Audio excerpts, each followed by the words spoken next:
Hello everyone, welcome back to my channel. कैसे हो आप सभी लोग? आई होप कि आप सब बहुत ही अच्छे होंगे। आज भी मैं आपके लिए लेकर आई हूँ कुछ ऐसा खास टिप्स जिसके मदद से आपका घर और किचन के सारे मुश्किल काम होंगे बहुत ही आसान। तो चलिए आज का वीडियो शुरू करते हैं। तो मेरी आज की पहली टिप चावल को लेकर के है, क्योंकि दुनिया में सबसे ज़्यादा लोग चावल खाने के शौकीन होते हैं। अब देखिए, चावल जैसे कि होता है मीठा, और मीठा चीज़ों में कीड़ा भी बहुत जल्दी लगता है। इकट्ठी जब हम चावल इस तरह से रखते हैं ना, तो अब देखिएगा इसमें कीड़े ज़रूर लगते हैं। तो चावल को कीड़े से बचाने के लिए एक बहुत ही बढ़िया सा उपाय बताऊंगी। और अगर आपके चावल में पहले से ही कीड़े लग चुके हैं, अब देखिए उसे हम कैसे निकालें, इसके लिए सबसे पहला उपाय मैं आपको बताऊंगी।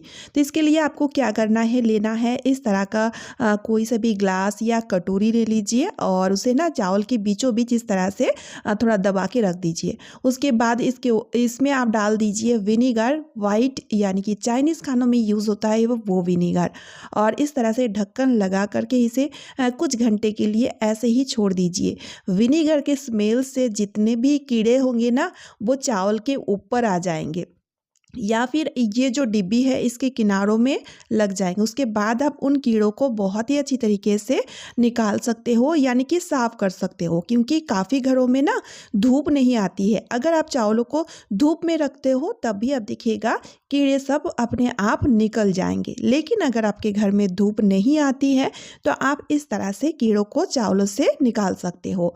और चावल में कीड़े ना लगे इसके लिए आप क्या कीजिए, जब भी मार्केट से चावल ले आए तो कुछ सूखी हुई लाल मिर्च को ना इस तरह से तोड़ तोड़ के चावल के बीच बीच में रख दीजिए, क्योंकि इसकी जो तीखीपन है ना, इसके वजह से चावल में कीड़े बिल्कुल भी नहीं लगते हैं। अगर आप सूखी लाल मिर्च नहीं डालना चाहते हैं तो नीम के पत्ते हैं तो उसे भी आप इस तरह से चावलों में रख सकते हैं। तो इस तरह से चावल में कीड़े बिल्कुल भी नहीं लगते हैं, चाहे इस चावल को आप 6 महीना या फिर साल भर क्यों ना रखें। उम्मीद है ये ट्रिक आपका बहुत ही काम आएगा। तो चलिए अब देख लेते हैं अगला टिप।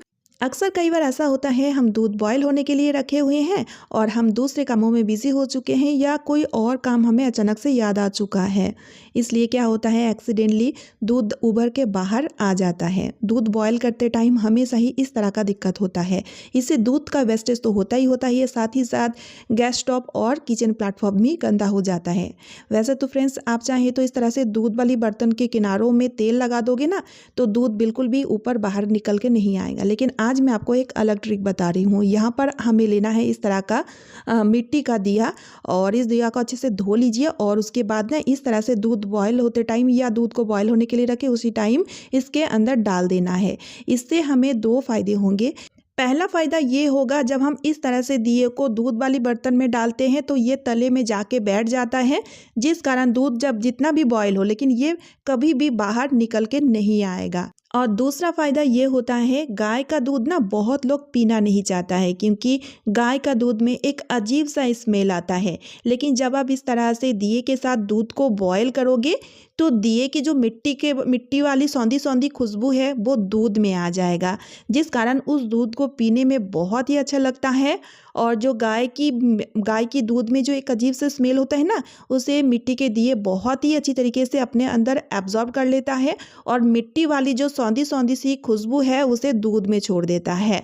तो इस तरह से 2 फायदे होने के कारण आप इस तरह से जब भी दूध को बॉयल करें, मिट्टी के दिए के साथ ही बॉयल करें। उम्मीद करती हूँ ये ट्रिक भी आपका बहुत ही काम आएगा। तो चलिए अब देख लेते हैं अगला यूजफुल ट्रिक। डेली खाना बनाने के बाद गैस स्टोव बहुत ही ज़्यादा गंदा हो जाता है। देखिए इस तरह से फूड पार्टिकल, चिकनाई वगैरह आ जाता है। तो इसलिए डेली कम से कम इसे हम मिनिमम 2 बार तो धोते ही धोते हैं। लेकिन ना गैस स्टोव को डेली इसे नहीं धोना चाहिए।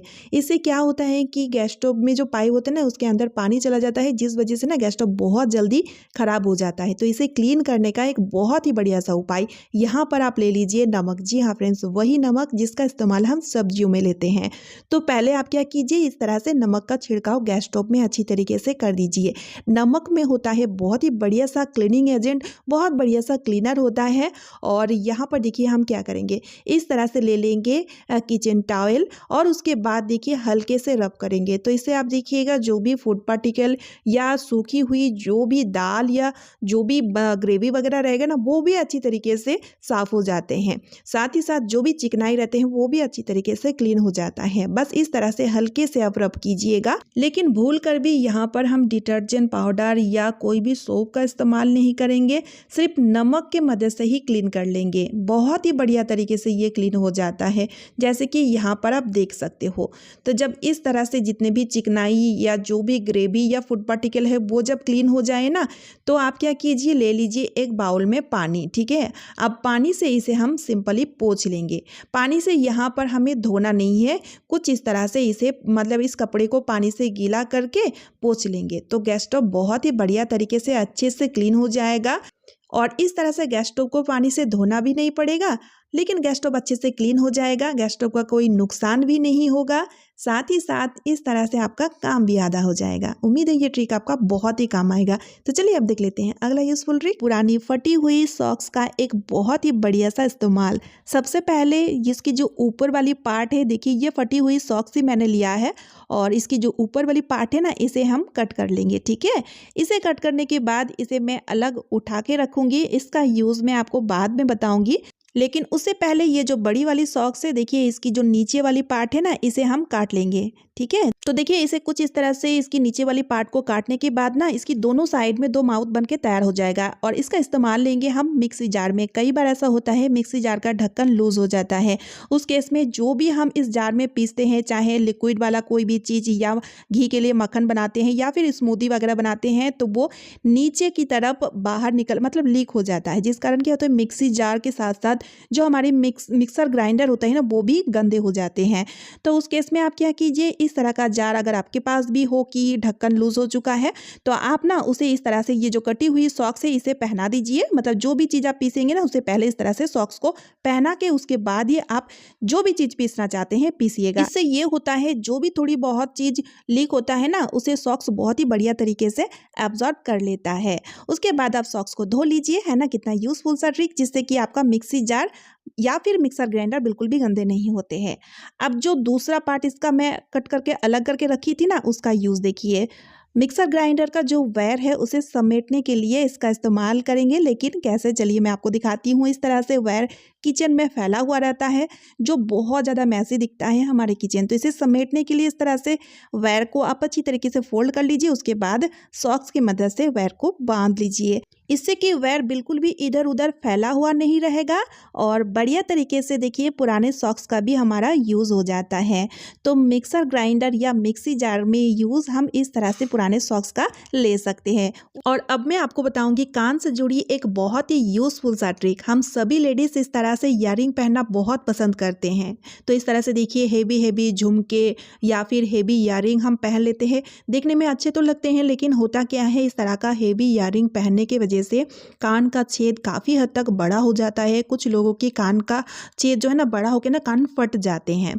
तो इसलिए आज मैं आपको एक ऐसा ट्रिक बताऊंगी, बिना ऑपरेशन किए हुए नेचुरल तरीके से इस छेद को आप छोटा कर सकते हैं, यानी कि इसे आप ठीक कर सकते हो। इसके लिए यहाँ पर आपको लेना है कोलगेट। यहाँ पर सिर्फ आप कोलगेट का ही इस्तेमाल ले सकते हैं। तो यहाँ पर देखिए उंगली में हम थोड़ा सा कोलगेट निकाल लेंगे और इसके साथ हम और एक चीज़ ऐड करेंगे, वो है पाउडर। लेकिन हम कोलगेट के साथ मिक्स करके इसे हम यूज़ नहीं करेंगे। पाउडर को हम कोलगेट लगाने के बाद यानी कि कोलगेट के ऊपर लगाएंगे। ठीक है, चलिए मैं आपको लगा के दिखाती हूँ। तो इस तरह से सबसे पहले हम कोलगेट को देखिए इस तरह से छेद समेत इस छेद के आसपास जो स्किन होता है ना, उसे उस जगह में अच्छी तरीके से ऊपर साइड और नीचे साइड दोनों ही साइड में हम लगा देंगे। उसके बाद से हम देखिए इस तरह से ऊपर से पाउडर को लगा देंगे। इस तरह से आप रात के टाइम इसे लगाइए और पूरे रात के लिए छोड़ दीजिए और डेली रात में इसे अप्लाई करना है। मिनिमम कंटिन्यू 1 महीना इसे अप्लाई करना है। उसके बाद से आपको बहुत ही बढ़िया अच्छा रिजल्ट देखने को मिलेगा। कोलगेट लगाने की वजह से यहाँ पर क्या होता है, यहाँ का जो स्किन है ना, वो श्रिंक करने लगता है, यानी कि टाइट होने लगता है, जिस कारण ये जो बड़ा सा छेद देख रहे हैं ना, काफ़ी हद तक छोटा होने लगता है। धीरे धीरे धीरे करके काफ़ी हद तक छोटा हो जाता है। और मॉर्निंग के टाइम गीले कपड़े से इसे बढ़िया तरीके से आप पोंछ लीजिए और डेली इस प्रोसेस को आप कीजिए। इससे कि आपको ऑपरेशन करने की ज़रूरत नहीं होगी और इस तरह से कान का छेद नेचुरल तरीके से ही छोटा हो जाएगा। क्योंकि कोलगेट का इस्तेमाल हम दांत मांजने में लेते हैं और मसूड़ों को कितना बढ़िया तरीके से दांतों के साथ टाइट करके रखता है, सेम वर्क यहाँ पर भी करेगा। बहुत ही यूज़फुल सा ट्रिक है, तो इसलिए वीडियो को ज़्यादा से ज़्यादा शेयर कर दीजिएगा। तो चलिए फ्रेंड्स, आज का वीडियो मैं यही पेंट कर रही हूँ। आई होप आप सभी को आज का वीडियो बहुत ही यूज़फुल लगी है। अगर वीडियो थोड़ी सी भी यूज़फुल लगे तो वीडियो को ज़्यादा से ज़्यादा शेयर कर दीजिएगा, साथ ही साथ एक लाइक कर दीजिएगा और चैनल को सब्सक्राइब ज़रूर कर लीजिए। तो चलिए मिलती हूँ नेक्स्ट वीडियो में। Bye friends and thanks for watching.